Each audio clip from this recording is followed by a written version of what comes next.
Olá, muito boa tarde. A época desportiva caminha para o fim, nomeadamente no futebol, e as contas não ditam apenas vencedores e vencidos. Indicam também incidências sociais que acompanham a indústria da bola, que hoje vão merecer a análise de Carlos Dias, jornalista da Renascença. Primeiro mostramos-lhe notícias destes dias, nomeadamente a semana do Papa Francisco. Cari fratelli e sorelle, buongiorno.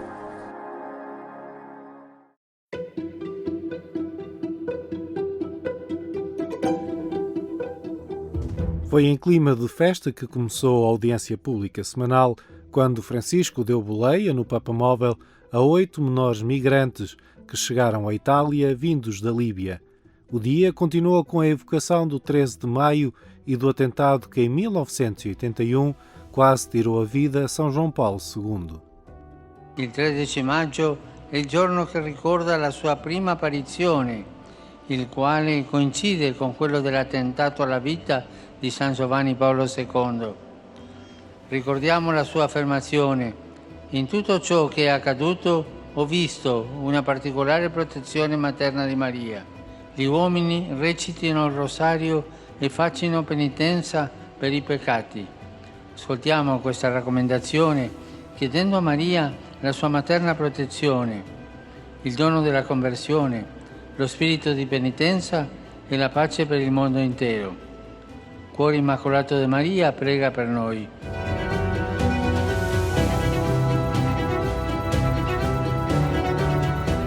O Papa Francisco já se tinha associado à celebração do 13 de maio desde o Vaticano, evocando as aparições na Cova da Iria. Il nostro pensiero va anche alla nostra Mamma Celeste, che celebreremo domani 13 maggio con il nome di Nostra Signora di Fatima.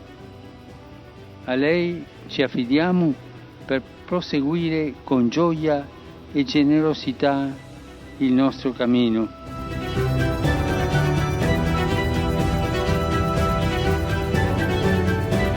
O Domingo do Bom Pastor, Dia Mundial de Oração pelas Vocações, foi marcado no Vaticano pela ordenação de 19 sacerdotes, uma celebração cheia de gestos simbólicos que falam por si.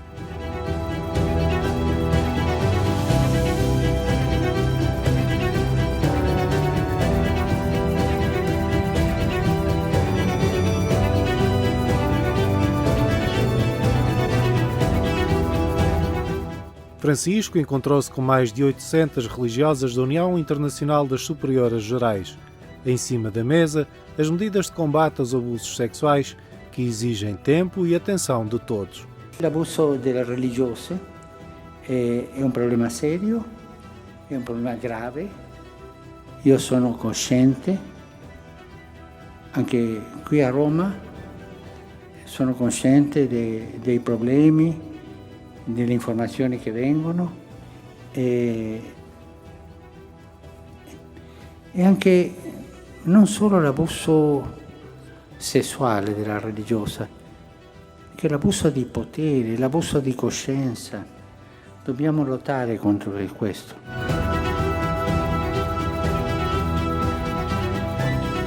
Foi uma das notícias da semana. O cardeal Konrad Krajewski deitou mãos à obra e ligou de volta a eletricidade que tinha sido cortada por falta de pagamento a cerca de 500 pobres num velho palácio romano. E non dimenticatevi di pregare per me. Arrivederci.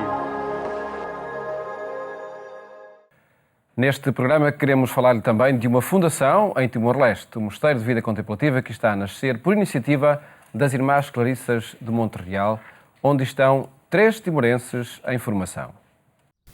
Proclamamos com fervor e anunciamos com alegria. Aleluia, aleluia, Jesus ressuscitou. É um mosteiro de vida contemplativa das Irmãs Clarissas. Estamos em Montreal, na Diocese de Leiria-Fátima. Aqui, a vida acontece em silêncio e os dias são de oração e trabalho. Cristo ontem, Cristo hoje, Cristo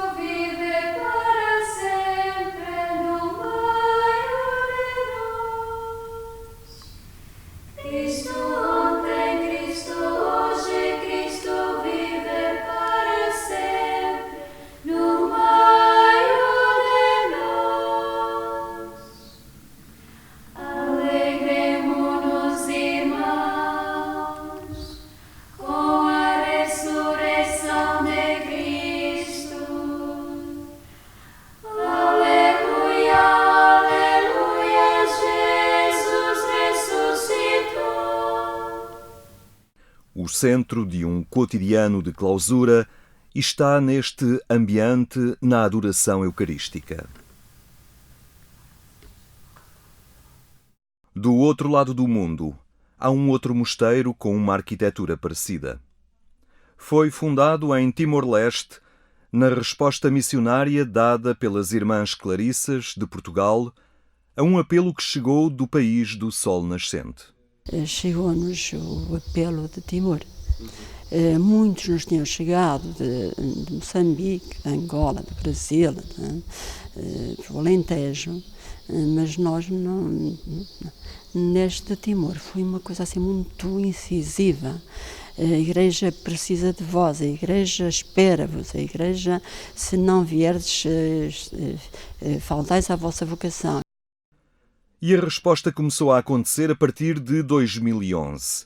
As 2 dezenas de irmãs clarissas que fazem o cotidiano deste mosteiro, em Portugal, começaram a ter nas suas preocupações e, sobretudo, nas orações, as origens de outro mosteiro, o que começou a surgir no ano seguinte, em Timor-Leste. E em 11 de setembro saímos daqui 4 irmãs. Eu integrei o grupo nessa altura. Uma ainda não podia ir para tirar a carta de condução ou qualquer coisa. Então fui, estive lá 6 meses aí. De facto, temos que dizer que a vida tem sentido. O mesmo foi sendo comprovado apesar das vicissitudes dos inícios. Primeiro a viver em contentores, depois construções precárias e, finalmente, um mosteiro semelhante ao de Montreal, inaugurado no dia 21 de novembro de 2016.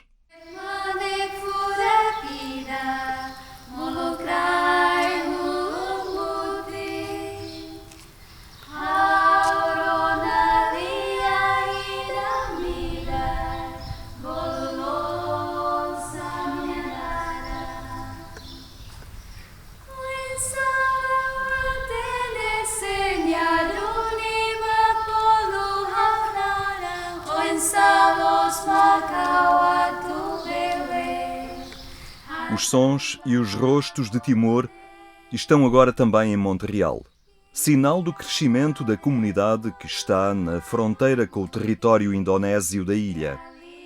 3 irmãs estão em Portugal para tempos de formação. A minha vocação nesta comunidade, nesta ordem franciscana, eu sinto muito contente porque é uma vocação para mim é única, porque sinto mais perto em Deus e dar atento mais com oração. E com esta a nossa vocação, esta da vida contemplativa, eu gosto muito porque podemos ajudar a humanidade inteira através da nossa oração. Mesmo que corporalmente nós não marcamos presença, mas espiritualmente estamos juntos com este mundo. Sobre a minha vocação, eu sinto muito contente por este caminho que Deus escolheu-me, este caminho. E também neste caminhar, eu sinto muito felizmente pela oração e mais perto de Deus. A minha vocação para mim é uma questão de amor e porque eu sinto amada por alguém, mas quem? E estou a tentar a corresponder o amor que estou a sentir-me amada, mas por quem? É por Deus, sim, claro. Com as 3 irmãs timorenses, o noviciado é vivido também por uma jovem de Portugal. É natural de Mafra e a consagração nas Clarissas surgiu com o conhecimento deste ambiente. Deste contacto com esta comunidade, com esta alegria de vida, o estar diante do Santíssimo, o Santíssimo, que é na adoração, em que foi uma experiência que me tocou profundamente, e daí este convite à mudança e, por que não, a vida de clausura e, por que não, a vida religiosa. E daí o início a esta aventura, digamos assim, esta experiência, sim, maravilhosa. Um centro de espiritualidade e oração em Timor-Leste que acontece na vida contemplativa das Irmãs Clarissas. Um carisma que é partilhado com todos os que conhecem e visitam o mosteiro, seja pela amizade com todo o povo e nos encontros e retiros que acontecem neste ambiente orante. Em Timor, como em Montreal, deste lado a comunidade é formada por 20 irmãs, 3 delas de Timor-Leste. Da comunidade fazem parte também 6 religiosas que estão no mosteiro timorense.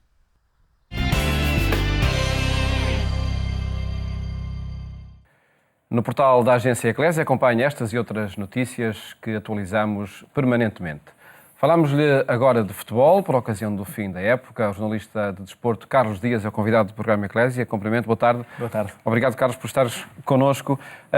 Está terminado, de facto, o fim da época, com muitas tensões, por certo, entre vencedores e vencidos, entre casos, mas o futebol, decididamente, não nasceu para isto. A verdade é que em Portugal, principalmente nos países latinos, mas em Portugal, sente-se o futebol de uma forma muito intensa e essa intensidade em muitas situações passa para agressividade. E mais uma vez no final do campeonato de futebol, e acontece infelizmente ao longo destes últimos anos tem acontecido, há sempre um clima de crítica, um clima de alguma agressão verbal entre os adeptos dos principais clubes, que é potenciado também pelo discurso quer dos dirigentes, quer dos treinadores. E há aqui como um contágio, não se fala só de árbitros, fala-se do outro clube, do jogador, do treinador, do adepto. Há uma crítica generalizada e obviamente que isso depois também durante os jogos, antes, durante e depois dos jogos, acaba por permitir que esse clima ainda fique mais, diria, incendiado. E nesta última jornada no campeonato, pelo menos nos jogos do título, no sábado, prevê-se estádios cheios, um país inteiro, então um mundo de origem portuguesa, a olhar para aqueles 2 jogos, quer do Benfica, quer do Futebol Clube do Porto, e naturalmente também poderão existir, se calhar, situações menos agradáveis, mas que infelizmente já são habituais no futebol português e na sociedade portuguesa. O fair play fica esquecido tanto pelos atores principais do futebol como pelos adeptos? Na Carta Europeia do Desporto fala-se do fair play mais que regras, é uma forma de sentir. E se nós olharmos, eu digo que não é preciso com muita atenção para aquilo que acontece em Portugal, o fair play é apenas lembrado de quando em vez, normalmente quando chegam até exemplos do estrangeiro. E aí todos concordam que realmente aquele gesto foi muito bom. Em Portugal também acontece nas camadas jovens, há por exemplo o cartão branco, há campeonatos de futebol e não só, de outras modalidades também, onde os mais jovens, durante um jogo, se há uma atitude fair play, o árbitro mostra o cartão branco, mas é a este nível. Quando chegamos, neste caso ao futebol, profissionalizado, altamente competitivo, com muito dinheiro envolvido, onde se procura o lucro desportivo, mas também o lucro em termos financeiros, onde há milhões envolvidos, o fair play fica completamente para trás. Ele depois vai voltar, quando o campeonato acabar, depois de digeridas as classificações, é possível que se volte a falar de fair play, porque é tal questão, é preciso sentir para se ter comportamentos de fair play. Porque quando está escrito, a pessoa olha, lê, acha que está muito bem dito daquela forma, mas depois não exerce. Nós já iremos referir até algumas propostas do Papa Francisco para este mundo do futebol. Antes, ainda a propósito, enfim, das emoções tomarem conta disto tudo, o desenvolvimento tecnológico também no mundo do futebol poderia, foram apresentados esse desenvolvimento como um possível esclarecimento, mas parece que não, parece que ainda vai incendiar mais as emoções entre adeptos. Eu diria que se encontrou uma ferramenta, e uma ferramenta é controlada por homens. Os homens erram, só não erra quem não tenta, quem não participa em várias situações da vida, e a verdade é que é mais uma ferramenta que serve também para a tal discussão. Agora, e falamos do VAR, do vídeo-árbitro. Quanto mais vierem... Infelizmente, obviamente que é uma ferramenta útil, que consegue transformar decisões erradas em decisões certas, mas não consegue transformar todas as decisões erradas em decisões certas. E basta uma, infelizmente neste campeonato tivemos mais do que uma, mas bastaria uma para que se começasse a criticar também essa ferramenta, porque agora critica-se os homens que trabalham com essa ferramenta. E é com muita pena minha que chega à conclusão que quem acompanha o fenómeno desportivo, neste caso o fenómeno do futebol altamente profissionalizado, não conseguiu aproveitar esta ferramenta para tentar também perceber que o erro faz parte. Tal como nós erramos nas nossas profissões, no futebol também, quem está lá dentro erra. E o erro acontece a cada minuto. Um jogador, um árbitro, um treinador numa opção, até o adepto que muitas vezes pensa algo sobre o jogo da sua equipa, depois é confrontado com algo completamente diferente. Ele também errou nessa antecipação. Somos todos juízes no caso do mundo da bola, todos queremos julgar, não é? Sim, e se me permitem também falar um pouco da irracionalidade de quem acompanha o fenómeno desportivo. Por exemplo, há dirigentes, mas pegando mesmo naqueles que não são dirigentes, mas que acompanham o futebol, eu falo de jornalistas, tenho que incluir a minha classe, advogados, juízes, médicos, jardineiros, padeiros, seja o que for, quando chega ao futebol... Todos são expertos da bola. Perdem completamente a racionalidade, basta ver, devido ao imediatismo das redes sociais, algumas publicações, pessoas que têm responsabilidades em Portugal, na Europa, no mundo, que naquele momento reagem a quente e que muitas vezes, passadas algumas horas ou passados alguns dias, até esclarecem que foi a quente, não queriam dizer nada daquilo, sabem que têm funções, que têm que dar o exemplo, mas esse tipo de situação é uma situação que acontece com normalidade, infelizmente, já é normal. Mais que o habitual, é normal acontecer, já nem estranhamos quando acontece. O Papa Francisco, nomeadamente quando há campeonatos do mundo, aponta sempre para, enfim, a festa da solidariedade, da paz, que esse encontro de povos pode proporcionar e que o futebol proporciona. Claro que, como adepto do São Lourenço, não sei como é que o Papa reagiria em determinadas situações. Em todo caso, esse deve ser o nosso horizonte, não é? Quando olhamos para este mundo do futebol. Sim, e o Papa Francisco é argentino e na Argentina também se vive de uma forma muito intensa o futebol, não só o seu São Lourenço, mas as outras principais equipas daquele futebol na América do Sul. Ele fala em solidariedade, em encontro de ideias, em períodos que servem também para a convivência sã, natural, e isso acontece em campeonatos do mundo, em campeonatos da Europa, mas também nessas competições. Depois os momentos de confraternização são salpicados, infelizmente, por momentos de violência.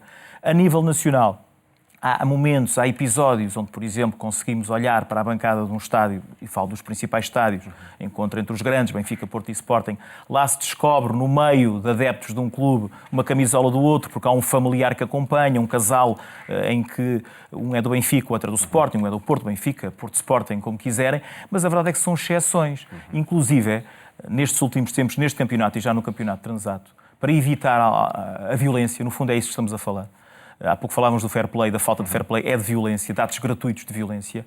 Um adepto de um clube grande, quando vai para um estádio de uma equipa menor, os adeptos desse clube também têm adeptos do clube grande. E há a proibição de levarem camisolas, cascóis do seu próprio clube. Ou vão para uma determinada bancada e aí podem levar o equipamento. Se forem para outra bancada, já não podem levar. Porquê? Para evitar os tais focos de violência. Mas será assim tão difícil que um adepto de um clube, e podemos inverter a ordem para não ferir suscetibilidades, do Santa Clara e do Benfica no jogo nos Açores, será tão complicado um adepto do clube visitante poder estar perto do outro clube? Não estou a falar das claques com tudo aquilo que vem atrás, de positivo, de negativo, mas um adepto comum que vai à bola com o amigo, com o filho, com a filha, com a mulher, com o marido, será assim tão complicado poder assistir a um jogo de futebol? Não deveria, por certo, não é? Naturalmente. Acompanhas há algum tempo estes fenómenos? Já há algum tempo.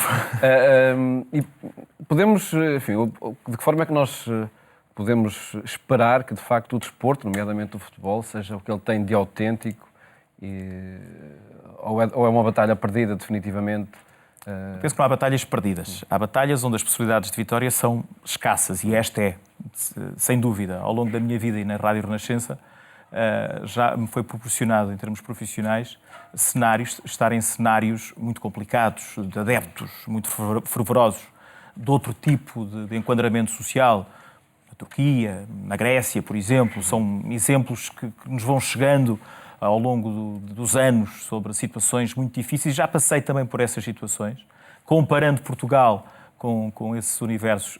Aqui, felizmente, não estamos tão mal. Não podemos chegar lá, não é? Não podemos chegar lá, mas também já, mediante a minha experiência profissional, estive em ambientes, Inglaterra, Escócia, com 60, 70 mil espectadores nas bancadas e com um ambiente de futebol, o verdadeiro amante do futebol.